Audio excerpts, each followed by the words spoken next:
31 ડિસેમ્બરની ઉજવણીને ધ્યાનમાં રાખીને અમદાવાદ પોલીસે લોખંડી બંદોબસ્તનું આયોજન કર્યું છે। મહત્વનું છે કે 9000થી વધુ પોલીસ કર્મીઓ અને સાથે જ ઉચ્ચ અધિકારીઓ શહેરના માર્ગો પર હવે તૈનાત જોવા મળશે। ખાસ કરીને ડ્રિંક એન્ડ ડ્રાઈવ રોકવા માટે પોલીસે સતત પ્રક્રિયા હાથ ધરી છે। 443 બ્રેથ એનાલાઇઝર અને ડ્રગ્સની હેરાફેરી રોકવા માટે ખાસ ડ્રાઈવનું આયોજન કરવામાં આવશે।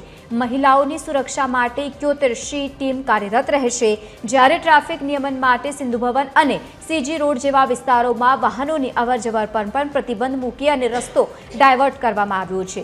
શહેરમાં એન્ટ્રી પોઈન્ટ્સ પર સીસીટીવી અને બોડી વોર્ન કેમેરાથી પોલીસ સતત નજર રાખી રહી છે અને આવનારા સમયમાં આ પ્રક્રિયા હજુ પણ યથાવત જોવા મળશે।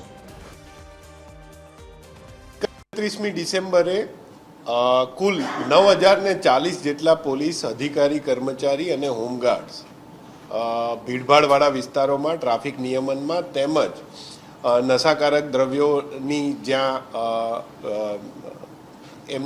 ટ્રાન્સફર થઈ શકે એવા પોઈન્ટ પર પોલીસ બંદોબસ્ત ગોઠવવામાં આવ્યો છે અને રાતે 1 વાગ્યા સુધી તમામ ડીસીપી કક્ષાના અધિકારી સુધી તમામ રોડ ઉપર રહે એ રીતના સીપી સરે સૂચના પણ કરેલી છે અને હાલમાં એ સૂચનાનો અમલ પણ ચાલુ છે।